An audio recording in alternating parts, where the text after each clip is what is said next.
It's everything I am, everything I wanna be. I can see what's mine now, finding out what's true.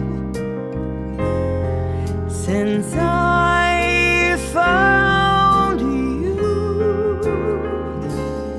looking through the eyes of love. Now I can take my time, I can see my life as it comes up shining, reaching out to touch you. I can feel so much since I found you, looking through the eyes of love. And now I do believe that even in the storm we'll find some love. Know when you're beside me, I'm alright.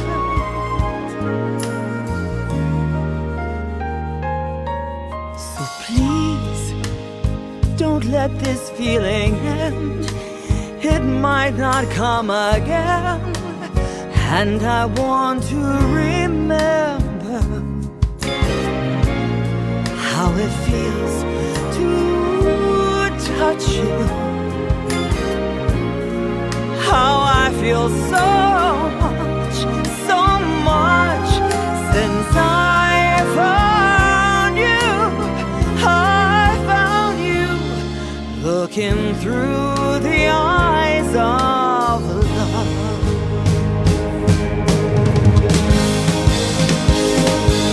And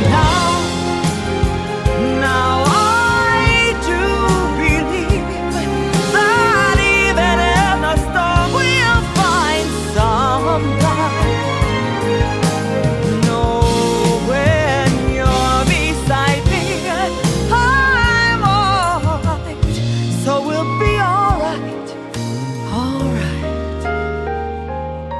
So please, don't let this feeling end. It might not come again. And I want to remember, yes, how it feels to touch you, how I feel so much since I found you. I found you, looking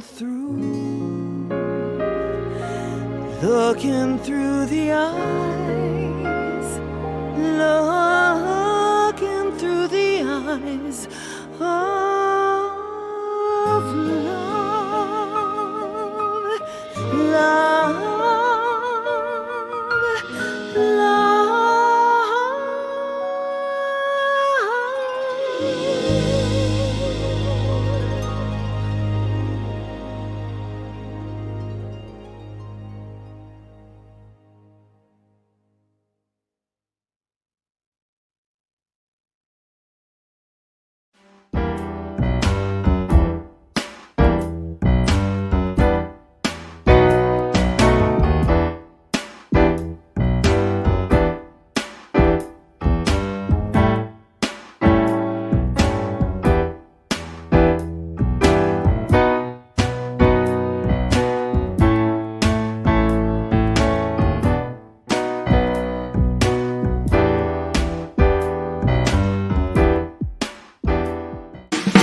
For the third year and counting, Richard Skipper has been celebrating the artists you love.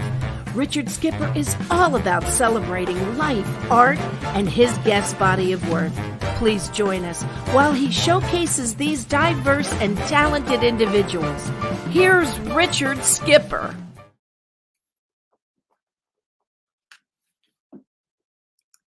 Almost.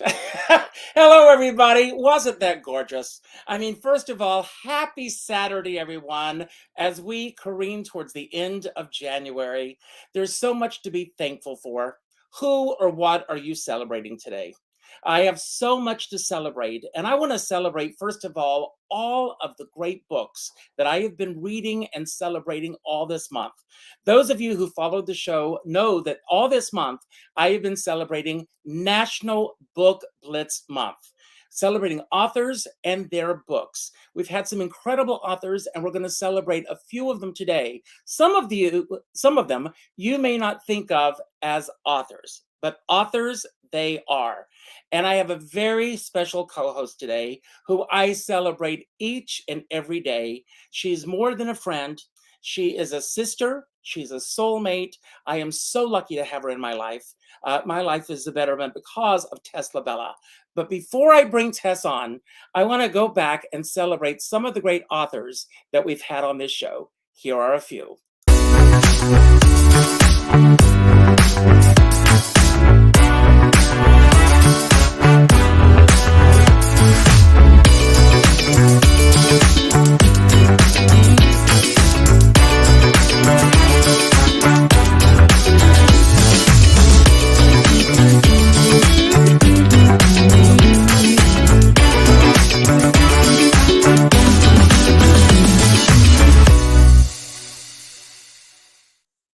And here she is. It's Tess La Bella. I see you've been crying. Well, first of all, how about the song? I mean, if Melissa doesn't bring you to tears, then I don't know what. That was just magnificent. Oh, it's so uplifting. Beautiful. It's Wow. uplifting. So Tess, I want to celebrate you. I mean, first of all, you do the voiceovers for all of these shows. You also are an authoress, as Carol Channing would say. You have written this incredible book, Merry Witchmas. And a few weeks ago, I did a show celebrating children's books. And I very much wanted you on the show. But you are a very busy woman. So it was difficult to pin you down. But you said to me, if you ever do a Saturday show, I will be there. So I said, let's go a step further. Let's do a show celebrating some of the favorite people that we've had on this show that are some of your favorites. And tell us a little bit about why these authors, these artists, all resonate with you. You know what, Richard? It was very easy to pick them, okay? They all have the same thing in common. First of all, they all have their light on, and you know what I mean by that. Every one of them exudes such immense love and joy and positivity. And after just thinking for just a few moments and the pleasure that you've given me and the carte blanche, so to speak, to pick them, it was really easy. It's like the circle of love. Do you know what I mean? Absolutely. And I will say this, not one of them, every single name that you picked are here today. I know it got you. No one said no. And I am reading a great book. I'd love to get her on the show. Shonda Rhimes, if you're watching the show, It's the year of saying yes. And I think when we say yes to each other, and thank you to all the artists that are waiting in the wings, they all said yes. You have no idea where they are because you can't see them in the wings. So I'm going to have you pick a number, 1 through 6. Okay. And I will bring on the first guest. Okay. So you have no idea who it's going to be, and they don't either. So I hope they're all ready. Well, before I pick, I just want to say from the basement of my heart, thank you for everyone being here today. Number 5. Okay, number 5. And this is someone that has been on the show before, obviously. I am a huge fan of him. I have seen his films, his television series. I'm going to pull this up because I don't have everything in place. But I have also had the pleasure of seeing his stand-up. I am a huge, huge, huge fan of his. He knows who I'm talking about. Sordid Lives. And I cheat. Yes, I have to tell you, the first time I saw Sordid Lives, I was away at a retreat and they showed this film. And I sat there and I laughed till I was in pain. And I laughed because I was in pain because I knew growing up in Conway, South Carolina, every single person on that screen. I grew up with them. I lived with them. And Del Shores, thank God, brought them to life. And he's here today. Del, thank you for being here. Thanks for having me. I was like, I felt like we were in a lottery, and I feel like maybe I could win something now. I've never won anything. You know how everybody wins a raffle? I never win anything. So I number 5. Well, Del, we are the winners today. Well, thanks for having me. I'm thrilled to be here. I am such a fan of yours. Tess, I mean, if you have questions for Del, you'll go first. You chose Del to be here today. Del, I have been hearing about you, and of course, I know who you are, and I've watched your body of work, as Richard says. But because of our dear friend Sharon, who talks so highly of you, I always felt that I would wish, oh my gosh, someday I hope I get to meet him. And this was the opportunity. So it was really, really easy to, you're such an incredible, I'm going to keep saying bright. So sorry. Hang on. Oh, No, it's not right. That's Sissy Marie. Sissy.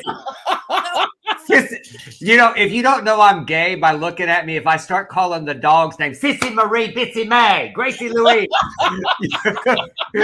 like, and they're all little bitty like gay dogs, chihuahuas. That's the audience. They heard what I said. They were like, "Yeah, she's right." Do y'all's dogs do? I don't know if y'all have dogs, but I match when the sirens come. They match the pitch. Yes. She howls to it. But anyway, I'm so sorry. Yes, you were talking about Sharon Garrison, who I love so much. And so much. She's done so much of my work. She was Mrs. Barnes in Sordid Lives, the series, and also in A Very Sordid Wedding. And we just had the best time, right? It's called my pandemic play, This Side of Crazy. She just tore it up at the Zephyr Theater and did such a great job. Well, Dale, I want to give a shout out, first of all, to Leslie Jordan. Yes. And the night that we all got the news, I went to watch A Very Sordid Wedding. And one of my closest and dearest friends, who we also lost just last week, Carol Cook, was in the film, which I was not expecting. And when she came on screen, I just screamed out loud because she's just one of my dearest friends on the planet. And I want to thank you for giving these great, the humor that you allowed to just come through. It's there. You put it on the paper, but my God, it's incredible. Well, you know, they are both such great examples. I mean, I've got Leslie's book sitting right here. How y'all doing? Well, shit. How y'all doing? They couldn't put well shit on the cover. But you know, when you have and I'm sure, you know, Luke can probably attest to this as well. When you have someone in your head and you're writing that dialogue, it just, it makes your work better. And I always say, Leslie made my work so much better than it could have been in with somebody else saying those lines. And then Carol, you know, Carol and I worked together in 1993. She did my play Daughters of the Lone Star State, again at the Zephyr Theater. And I just fell in love with her. We've just been such good friends, and it's, you know, we lost her last week, and I talked to her. The last thing I said to her is, "I love you, Carol Cook," and she could barely speak because she did well until the end. Yes, should have been 99, and may we all have such a great life. And she was wicked and just hysterical to the very end. So. Well, Dale, I'm going to let you bring out our next guest. So you will pick a number 1 through 5, and you have no idea who's going to be coming up either. So hopefully they're all ready to come on. Yes, let's go for number 3. And that is another, well, you just mentioned his name, and that's Luke. the incredible Luke Yankee. Hello. So Hey, happy to Luke. be here in such illustrious company. Now, Luke, you've been on the show twice before. I have. This incredible book about your mom, Eileen Heckard, and also your latest book, which is doing so incredibly well. It's constantly flying off the shelves here in New York, The Art of Writing for the Theater. So, I mean, Dale brings up this very interesting point as well. When you're writing for a specific character or person, are you thinking, are there voices running through your head? I think so, yes. And Dell and I both have an acting background as well, as many playwrights do, and I think that certainly adds to it. I mean, I've written my latest play, Marilyn, Mom and Me, which is getting a lot of attention, I'm happy to say, is about my mother, Eileen Heckard, and her intense friendship with Marilyn Monroe during the shooting at Bus Stop. So of course I've got those voices in my head. And sometimes I will ask the characters what they want to say. It's like, okay, Mom, what do you want to say here? Oh, wow. Marilyn, what comes next? And I get an answer and put it down on paper. And when that happens, when the muse phones to that extent, it's very exciting. So how has your life changed since these two books have come out? And was your they're very different styles of writing, but they're both brilliant. So Thank you. How is your process different sitting down to write each of these books? Well, with the latest book, The Art of Writing for the Theater, in addition to the brass tacks elements of talking about script analysis, theater criticism, and playwriting, which I wrote myself, because of the fact that it was done during the pandemic, people were readily available. Mm-hmm. So I also have excerpts from interviews with 18 world-class playwrights, critics, librettists, people like David Henry Hwang, Marcia Norman, Ben Brantley. And, Richard, every one of those was like a masterclass for me. I mean, what I learned was just mind-blowing. And I'm also the head of playwriting at Cal State Fullerton out here on the West Coast, and I know it's made me a better teacher. And I certainly incorporate, and a better writer as well. And just realizing, for instance, that my process was very similar to Donald Margulies' writing process. Like, wow, I write the same way a Pulitzer Prize winner does. So that's always a nice affirmation. That's great. Tess, do you have any questions before we bring on our next guest? Yes, I do.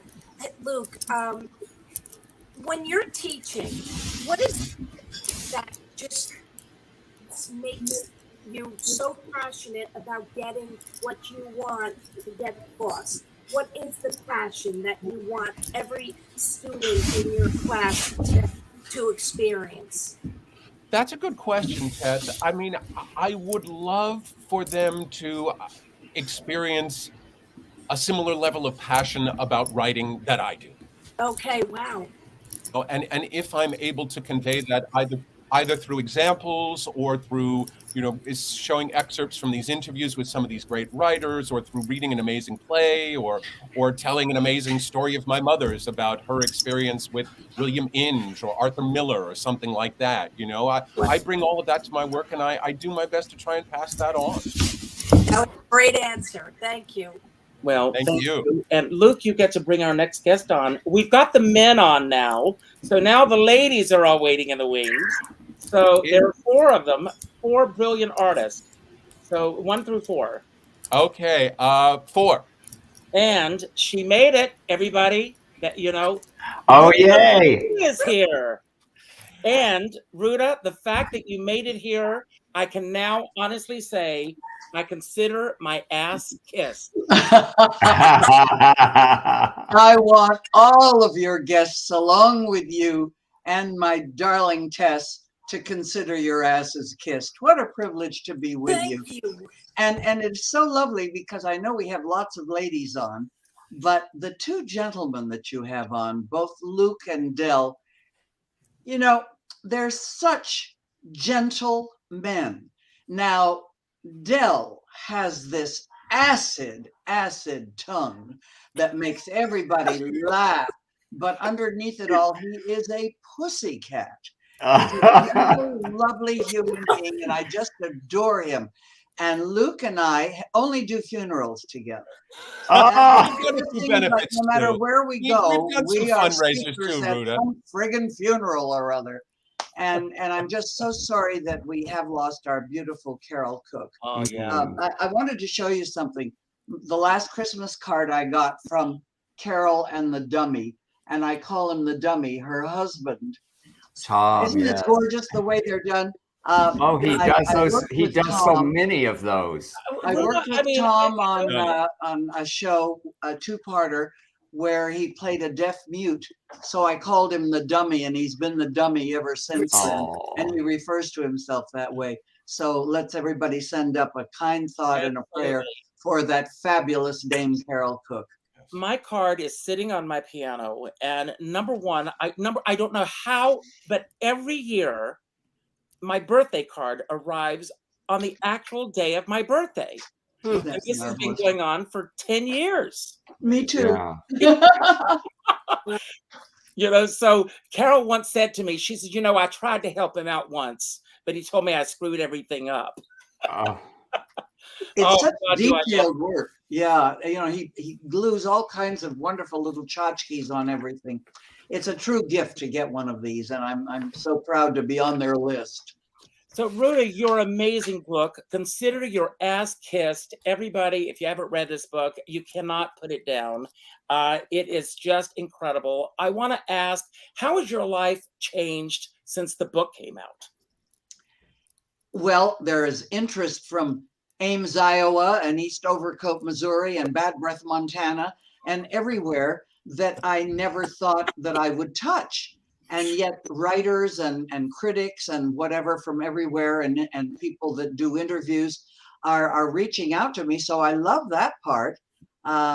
It's really quite wonderful. And I have such profound respect for anybody who does this for a living, writing a book. I think it's the toughest damn thing in the world. It's easy to tell a story and just relate it. And that's the only way I could write a book, is to have somebody sit with me, record every frigging thing I said, and then transpose it all, you know, and try. And then comes the hard part, editing. And what do you cut out? I'm sure all of you feel exactly the same way. It is so hard to throw the baby out with the bathwater when it comes to edit. And I have profound respect for anybody who sits down every day and does this. Woo. Well, there are two things that I want to say to you. First of all, I don't know where you found the time to write the book, because you're the busiest woman in show business. That's number one. And number two, I have a bone to pick with you, and I'm finally going to get it off my chest today. Okay. Almost every single night, you're on some TV show, and I spend all night watching Ruta Lee. Just last week, you were accused of killing somebody with an ice pick on Perry Mason. Oh, did I? I don't remember. I did so many of them. You did not do it. Well, God bless you. I wish I was getting residuals for every time one of those shows ran, but they ran out a long time ago. But thank God they're there, Ruta. I am very, very grateful. But Del is kind of in my area. He spends time in Palm Springs. And something nice that's come up, maybe it's because of the book, because we're calling the show Consider Your Ass Kissed. But I'm going to do the Purple Room, which is rather an exotic, wonderful, sophisticated club in Palm Springs. And Tommy Toon plays there, and Lucy. When are you doing it, Ruta? When are you going to be March there? 10th and 11th. I'm putting it in my book right now. All of you who are going to be in Palm Springs, kindly put your darling asses in the seat and tell everybody you ever knew to come, okay? I'm going to get the word out. And Ruta, you get to bring on our next guest, 1 through 3. Oh, well, I will absolutely go for number 1. And that is, well, Tess, you've known her longer than I have. You want to do the introduction? You know who I'm bringing on. I sure do.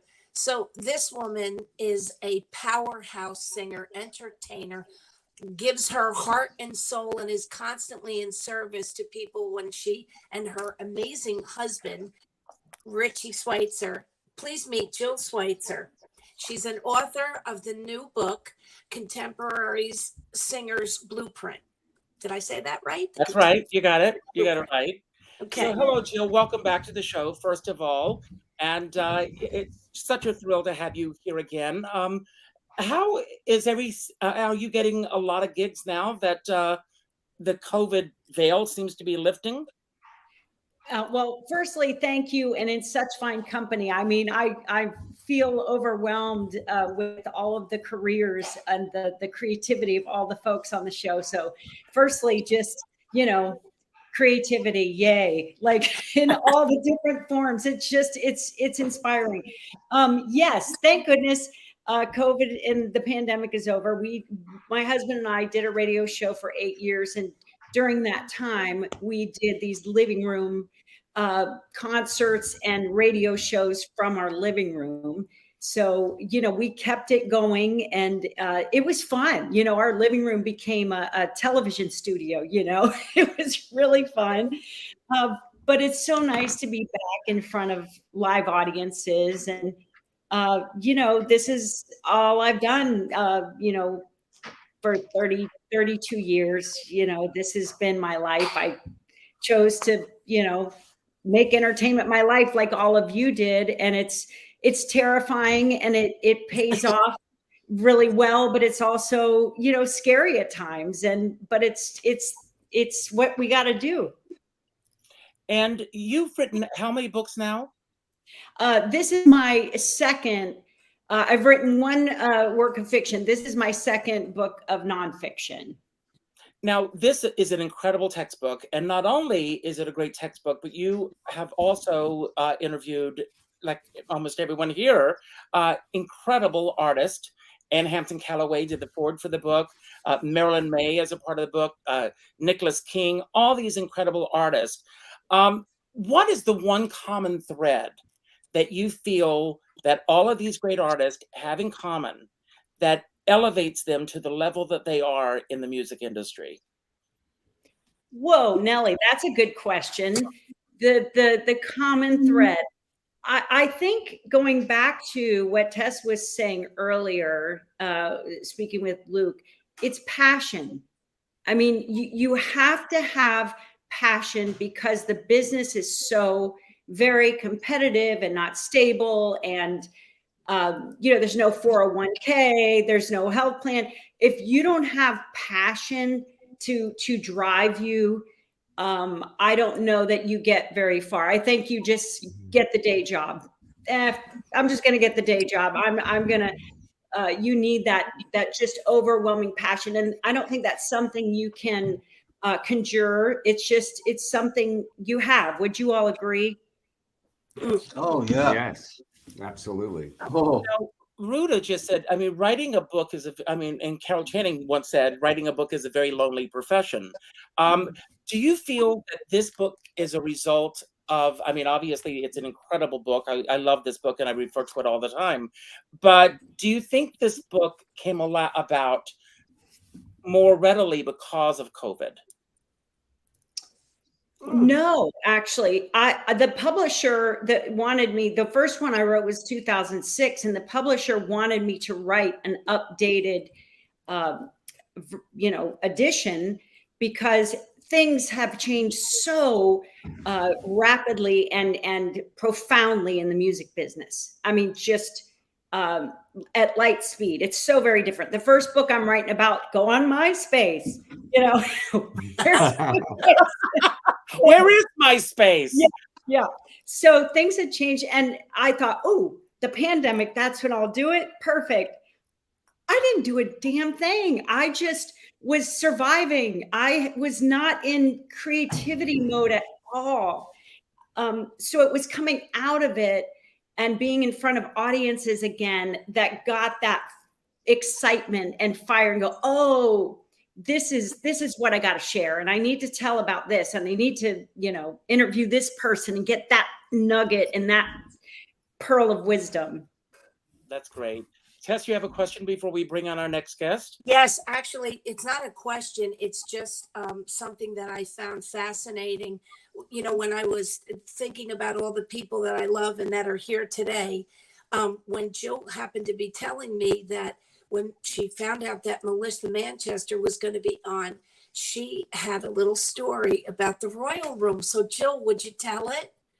Well, yeah, that Melissa's the only one of you that I've ever met before, of course, besides Tess and Richard.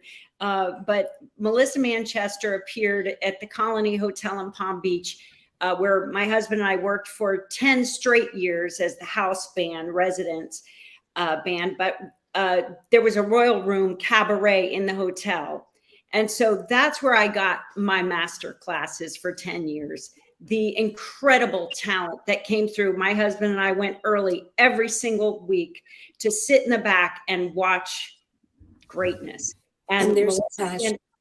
And Melissa Manchester, to hear that voice, to hear her sing those songs in the room with my own ears in person, it was magic. And I just adore her as a performer, but I also got to chat with her, and she is just a lovely human being. So I was thrilled that she was going to be on.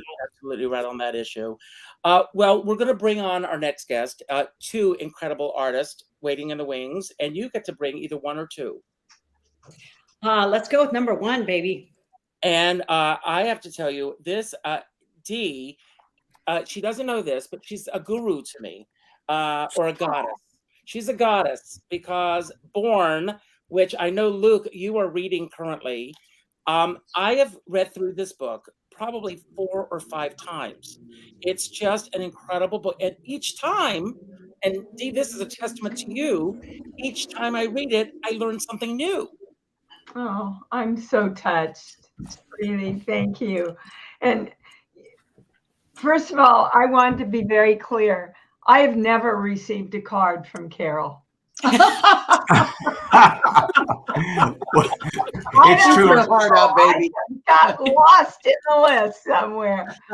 Secondly, I want to say to Del and Luke, at being the actress that I am, and Born, of course, is born from my healing work, but being the actress, there is nothing more important than the words we're given to say.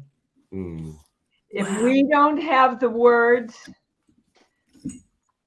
we can be good, we can't be great. We don't have the direction that we need. The first thing I do when I hear you have an offer is I have to read the script, and so often, and I know a lot of you can agree, I know you can, Ruta, you pick up a script and you go, people just don't talk like this. Why are they writing these?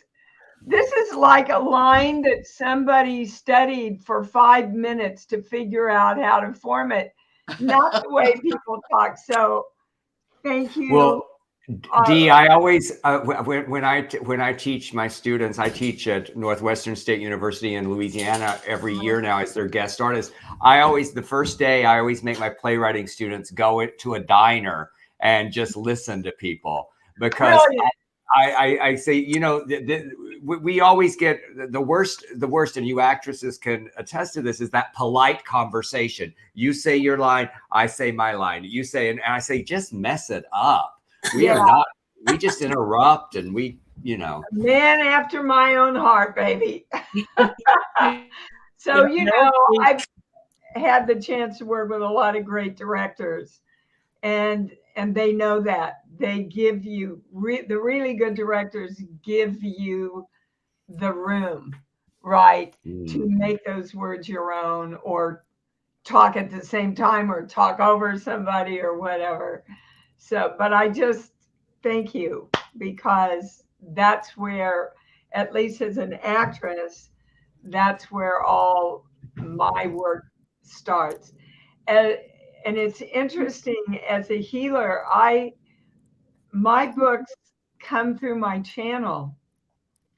So it's a very, well, see, they're stopping me right now and going, bullshit. I'm trying to say it's a very different process than yours, but they're saying to me now, all creativity comes through a channel. Whether we call it a channel or our imagination or our talent or whatever, we're bringing it in from another source and making it our own. That's the only way I act.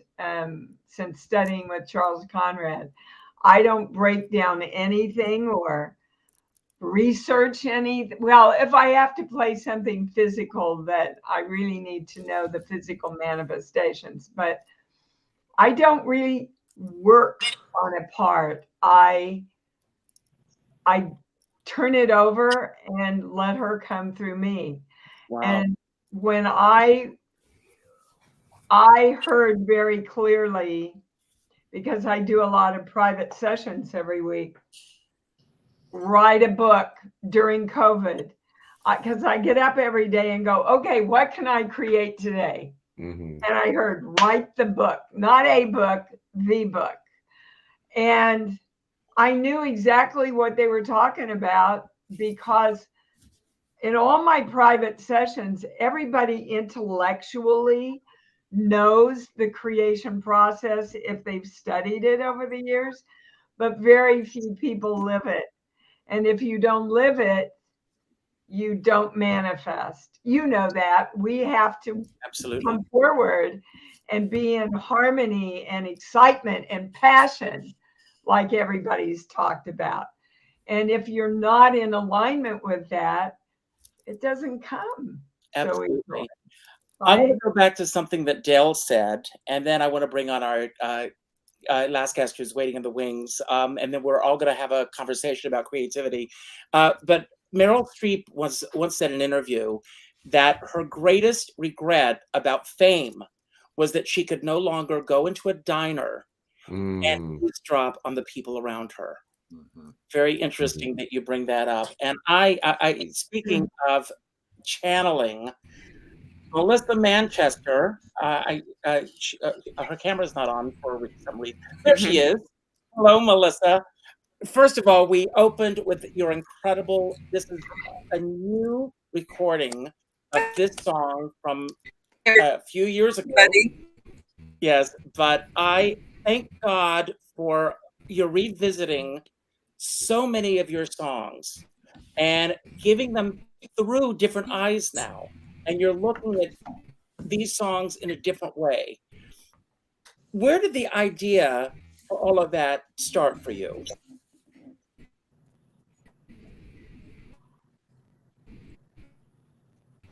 Uh-oh.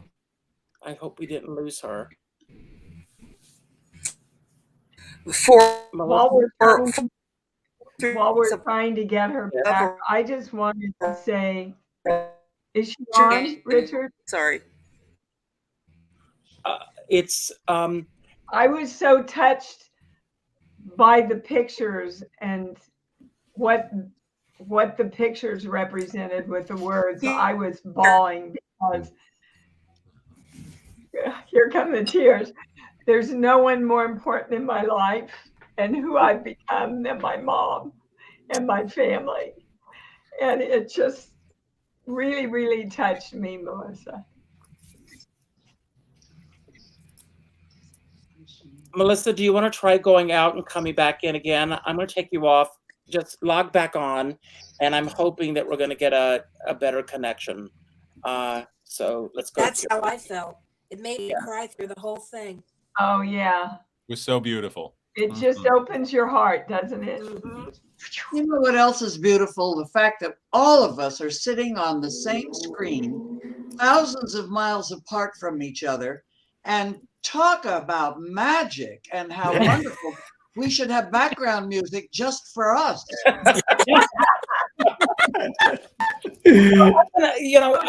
Laura, I'm glad that you asked this question, because I'm going to go around and I'm going to ask each of you, if you had your soundtrack that was constantly playing, Tess, what would your soundtrack be? Oh, Michael Bublé. It's a great day. What is it? On a wonderful day like today? day. That would be every day, to be grateful for every little tiny thing that we're alive. That would be mine. I would like to do it. It's a beautiful day.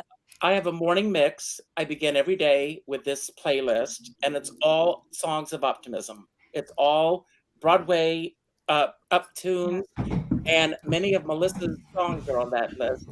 So, Melissa, welcome back. Hi. I don't know what happened. Here I am. Well, thank you. I was asking, you are revisiting these songs that you did earlier in your career. What was the impetus for going back and revisiting these songs? Well, first of all, I'm honored to be in this lovely and lively group and very creative group. By the way, I'm the only one who has not written a book, having commissioned to compose a concerto, and that is what I'm working on right now. Wow. But to your question, yes, yeah, it is a book. Oh, speaking of books, I am shamelessly plugging my sweet cousin's children's book. She just wrote this, and she just won a Napa Award for it. It's a children's book called "The Moon is Broken." Okay, I've done that. In answer to your question, today's the new moon. Yes, Melissa. Yeah, I will indeed. The pandemic was so fraught with, it was another example of peeling the onion from the inside, which is how I approach writing. You just don't know what it is that you're when you get all of the components, songwriting anyway. And in the pandemic, I was so struck by the layers I had to go through, fear, anxiety, and finally I got to the bottom line of, and I understood I was feeling grief for the life that I thought possibly was over, and I did not know the life that would be waiting for me. And so I started to use, particularly after the George Floyd murder, the resonance of music, which always leads me somewhere. And I started writing choral pieces and posted some. And I thought, I'm approaching my 50. This is my 50th year in my career. So I was going to re-record my charted hits so that I investigate harmonics. None of them have fade, because on stage you don't fade, you just stop singing. And I made videos that accompany the songs to reflect this moment that we've been living through. And I was so surprised how many of these songs have grown into this moment. So it's been that. Beautiful. Going back and revisiting these songs again, and again, we're in a different time. You mentioned just a moment ago that you were thinking that what was gone, and now you're seeing we're looking through the eyes of love. You're seeing what's ahead of you. What's different now? Yes. Well, having started my career in the early 70s, when the wisdom was you sign with a the bank, and that allows you to record, and they underwrite tours and all of that stuff. Well, we are in the age of the Indian arts, which I learned was teaching at USC at the Thornton School from, and they have subsequently taught me how to become an independent artist. I know I'm signed to a record. I am the record company. Not wait for the approval of somebody in a suit. It's my approval and my colleagues' approval, and the people that I choose to work with. It's also code language for you do 4 times, but it's very joyful. And I noticed everybody was talking about the word, the passion for the word. I used to subscribe. That used to be the key word for me too. I used to subscribe to that word passion, and it has reframed over the decades for me. There are two words that sustain me now. One is hunger. It is hunger. It's creative hunger. And that is where the spirit knows no time. The spirit is not interested in whether you're growing or what. It just wants to play. And that is what I connect with all the time. The other thing is, the other word that I at this point is curiosity. Curiosity is a softer version of passion, and it allows an opening to make a way where there was no way. And that is what I follow, and that is what I live for. I will write my book after this concerto, but in order to make room for this concerto, where there was no way, I've never written before, but somebody asked me if I would, somebody and belief, and I said yes. And so suddenly I found a way where there was no way, and I kept putting fear aside, and I just let my curiosity and my hunger guide me. Wow, that's beautiful. Thanks for sharing that. Tess, I've got some random questions that I want to ask everyone about creativity, but I'm going to let's see if you have any questions for any of our favorites of yours, and mine too. Ruta, would you tell me who is the actor that you absolutely loved working with, who you wished that you could do something with again? It doesn't matter if they're on the earth. Every single leading man I ever had. I love or that. didn't have, as the case may be. Wow. One of my altogether favorites, and this will probably stun you, was Cesar Romero. Wow. Really? What a lovely human being and gentleman he was. And to me, he epitomized what movie stars were about, and he continued that gorgeous attitude that he gave the world, and he treated everybody so beautifully, and I just thought he was one of the most special people that I've ever known. Wow. Slightly crazy about Frank Sinatra, of course, but okay, well, that's but let's face it, who wasn't? And when you talked about what music did you want to hear, it's a cross between Ave Maria and Frank Sinatra. Take your time. Frank Sinatra singing Ave Maria. There you go. There you go. So I've got some random questions that I want to ask each of you about creativity. And now I'll start with you. What's one thing that would make everything else irrelevant when it comes to your own creativity? Was that for me? That's for you. Oh, would you repeat it? You cut it. There was a cutout for a second. What's the one thing that would make everything else irrelevant when it comes to your own creativity? Oh. The one thing that would make everything else irrelevant.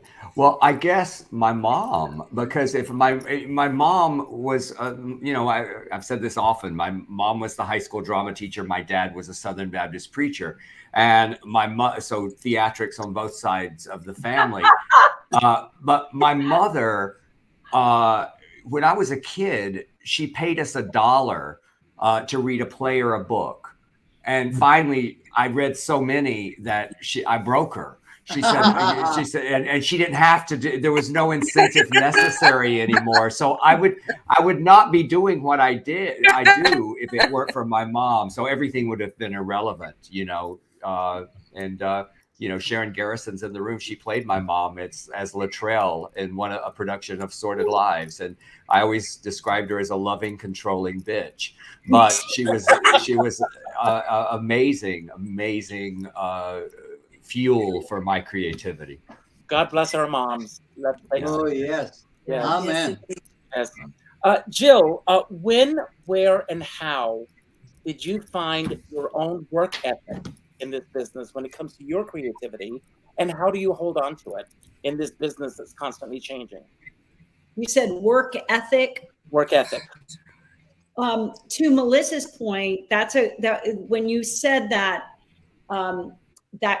creativity, curiosity, when I graduated college, because nobody encouraged me to be a singer, even though I sang my whole childhood, everybody was like, well, you got to get a real job, you know. So I did that, and I worked in public relations, and I had a great job, and I cried every single day driving home from work. And everybody around me was gung-ho. They got there early. They set up their offices with pictures. I mean, I didn't bring anything to work. I didn't want to make it a home in any way, shape, or form. You know, mentally, I was resistant. I thought I did not have a good work ethic. I thought, what's wrong with me? And it wasn't until I just took the leap and said, I'm going to be a professional singer, that nobody works harder. And it's just, I have to make myself take a rest to stop because I love it. It's joy for me. It's a pain in the ass too, but you know what I mean? There's a lot of, I want to be the best that I can be when I'm doing a gig, when I'm doing a performance, when I'm preparing for a performance so that I can enjoy. And so. Well, thank you for that. Ruta, to me, every day is about creativity. What have you created today? I hope that I created laughter and a giggle in somebody's life. That to me is one of the most important things, is that I don't care if it's a four-legged creature or a two-legged creature.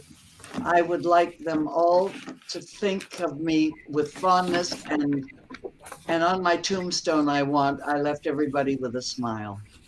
Oh, great. Nice.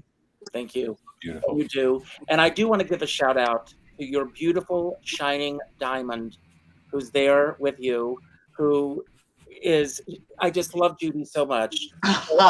I'm sending her a big, there she is. I'm Okay, sending her a hi. hug and a kiss. Here, red. Yes, I love you so much. You're the real. That's Judy Diamond, who is my right and left and every other hand. And I want a Judy Diamond in my life. So, Judy. Luke, what gave you energy this week when it came to your own creativity?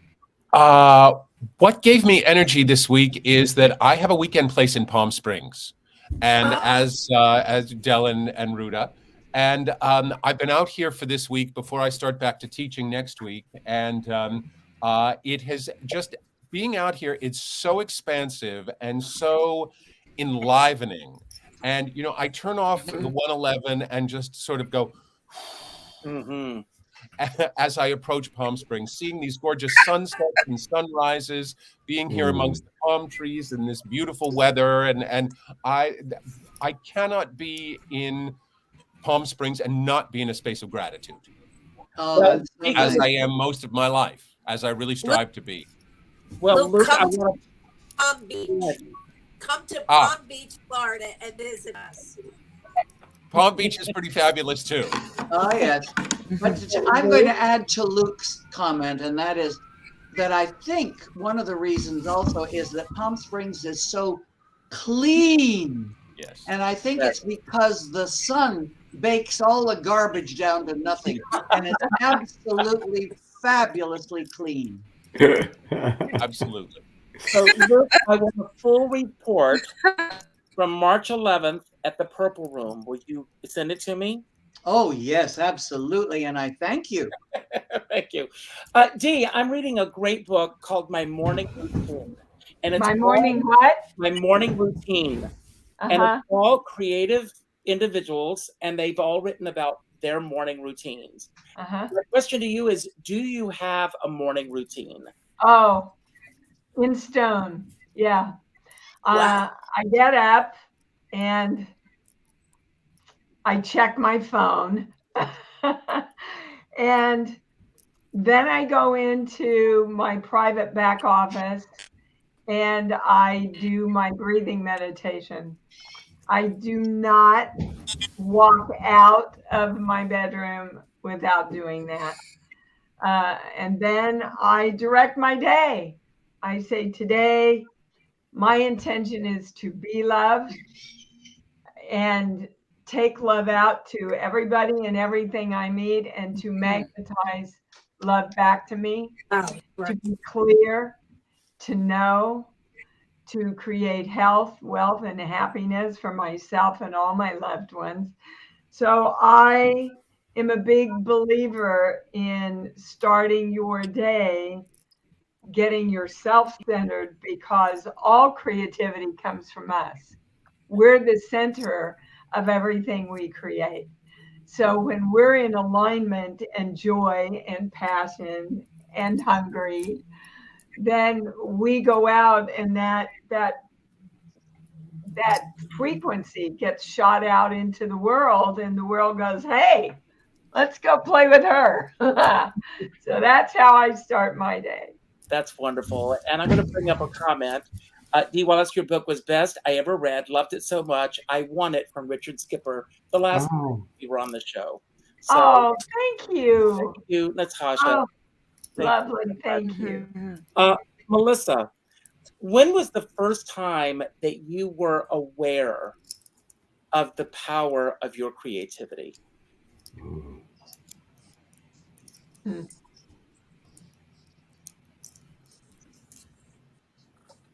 Oops. Are you talking to me? Yes, Melissa.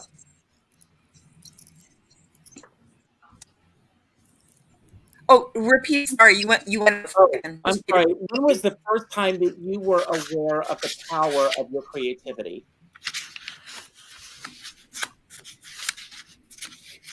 Oh my gosh. The power of my creativity?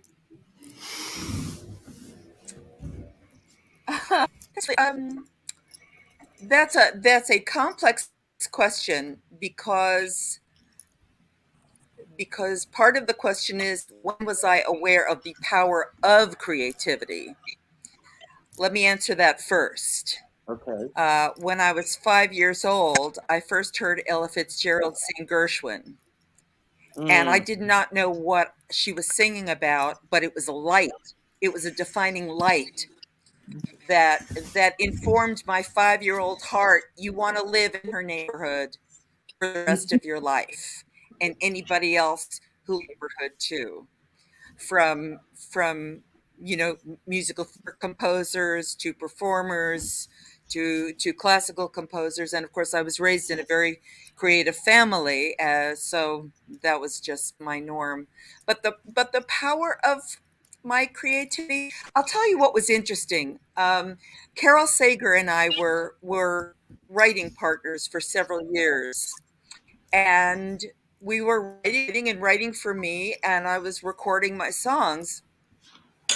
And people would tell me that my songs were moving and helpful and enlightening and all of that loveliness.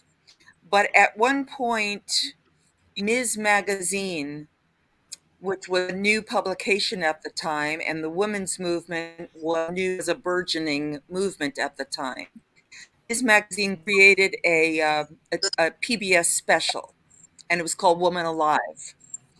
And they used one of our songs called Home to Myself for this set on this woman named Krista Lee Sutton, who was a union organizer, and she was the model for Dr. Norma Ray.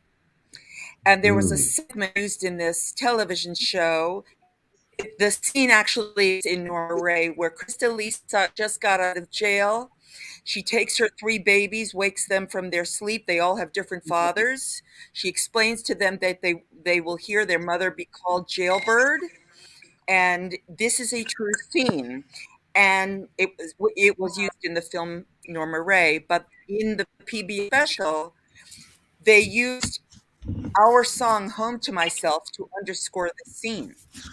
And suddenly my song had transcended my needs and had a larger life and a larger purpose, and served a larger service, so to speak. So that's one sense of the transcendent power of my craft, my art. Thank you for that. I can't believe this hour has gone. This has been a show that I've been looking forward to since Tess and I first started talking about it. I want to thank you all for being here. Don't go anywhere for a moment. I'm going to give you all a chance to have your final word today. It could be about anything that we spoke about today that you want to build upon, anything that we didn't speak about that you wish that we had, or just any final message that you want to leave everyone who's watching today. And then I will pick someone, and then you will pick the next person, and so on. And Tess, you will have the final word today. But each day, my day begins, I'm going to talk about my morning routine. I get a text message from Miss Tess La Bella every single morning. Every morning, and it's positive affirmations for both of us for the day. We set our days off on a positive tone. We are there for each other. We support each other when it seems like the world is falling down around the rest of us. We are there to hold each other up. Each day I pull a word that I focus on each day. And the word I pull today is truth. And I think that speaking of creativity, the reason that the creativity with each of you is so powerful is because it is your authentic truth. And as long as all of us on this planet live our authentic truths, the world would be a better place. We live on a planet where, unfortunately, everyone needs to be number one, or everyone needs to be the winner, or everyone needs to be at the front of the line. And we don't give people a chance to fail or to be bad or to try to learn to get to that point. So we need to give everyone a little bit more slack. We need to celebrate each other a little bit more. That's my whole vision on the planet, to celebrate artists and their body of worth, because every person on this planet is worthy. I end every show by telling everyone to go out and do something nice for somebody else without expecting anything in return. We have all of these great artists on the show. Check out their books and their music. Share them with your friends. Pick up the phone tonight and call someone that you haven't spoken to in a while. Not an email message, not a text message, not a private inbox message, a phone call. And let that person know how they matter in your life. I have a dear friend who says we're all in this together, but we're not in the same boat. And I say we're all in the same storm, but we're in different sized boats. Some are in yachts, some are in canoes, some are in rafts, some are in kayaks, some are on tugboats pushing everything upstream. It doesn't matter. Whatever boat you're on, make sure that you have a skipper by your side. I'm going to leave it to you, and I'm going to turn it over to you, Keel. And then when you finish, you'll pick the next person. It's all yours. Thank you. Gosh, this has just been a delight, and I'm just inspired by all of you. And I just, just living the creative life. That's what I'm here for. So thank you for having me, and thank you for your insight and your stories. It's been lovely. Mm-hmm. That's all I got. What do you pick? Pick someone now, I have Jill. to pick someone. Oh, Melissa, I'm going to pick you because I know you and I love you, and I'm just such a fan. Sure. Thank you, Jill. We are so blessed to be able to wrap our hearts and make a living at our creative lives. I tell my students, and I know this to be true, that this version of normal is, though festive, it's unsteady, it's unsane, sometimes it's unsafe, but it's so scintillating and so deeply interesting that it calls to me. So I recommend it, and I congratulate all of you for walking such a beautiful walk. Thank you. Wow, thank you. Lovely. Who do you pick, Melissa? I choose Luke. Thank you. Again, I'm so honored to be in the company of all of these extraordinary artists. Just such a thrill. And to elaborate in something that's been said earlier, or perhaps to say it in my own words, when I get off track, as we all do at some point, if I can just get back to a space of gratitude, Maybe if it's simply being grateful that I'm above ground. If I'm stuck in traffic, I'll say, thank God I have a car that works, or whatever it is. If I can just, anytime I get off center, if I can just get back to gratitude. And there was some famous philosopher who said, if the only prayer you ever say is thank you, that's enough. So thank you to all of you, and thank you for this glorious day. Thank you, Luke. That was great. Oh, and I choose my darling Ruta. Oh, thank you, Luke. We've had such beautiful little prayers to end this wonderful event today. And first of all, we've had such a good time, Richard. Would you get us all together again, please? Yeah. And is tomorrow too soon? But your favorite word, Richard, was truth. I've got to tell you, mine is laughter. If we can just laugh our way through all of our miseries in this life, and Lord knows we've got plenty of them, I think that that is one of the greatest blessings that the Lord gave us, is to be able to laugh at almost everything. And maybe we should not make the almost, but all things. Bless you all. Thank you. And let's see, who have I got? Oh, well, Del Shores, my darling next door neighbor. Thank you, Ruta. I just wanted to say that because there are probably people who are listening who are creative and sometimes they don't know how to express that, is I always say you have to claim some time for yourself every day. And I write every single day, whether I'm thinking or whether I'm putting it on, and I write like this. I don't know how I read it, but this is the way I write. This is my new play. And I always say, when the world is quiet, that's when I want to write. So I get up very early in the morning and I turn everything off and I say, this is mine. This is mine today. And don't wait for you to feel creative, because if you start writing, you will feel creative. The creativity will come. Yep. That's mine. Well, I guess it's me. I would say the most important words I have for everybody is love yourself. And then love yourself more. We're not taught to love ourselves. We're taught to love others. But everything that you create in your life, music or books or acting or just getting up in the morning and loving your family, life is an exercise of creation. And the more you truly love and honor yourself and your magnificence, the happier you are, the more you laugh, and the more you create. Wow. Well, first, I want to thank Richard very much. Hope I don't cry. This was very, very overwhelmingly joyful. Richard, thank you for letting me co-host this amazing show and pick my very favorite people and the authors of the past, and Melissa Manchester for your beautiful talent and voice.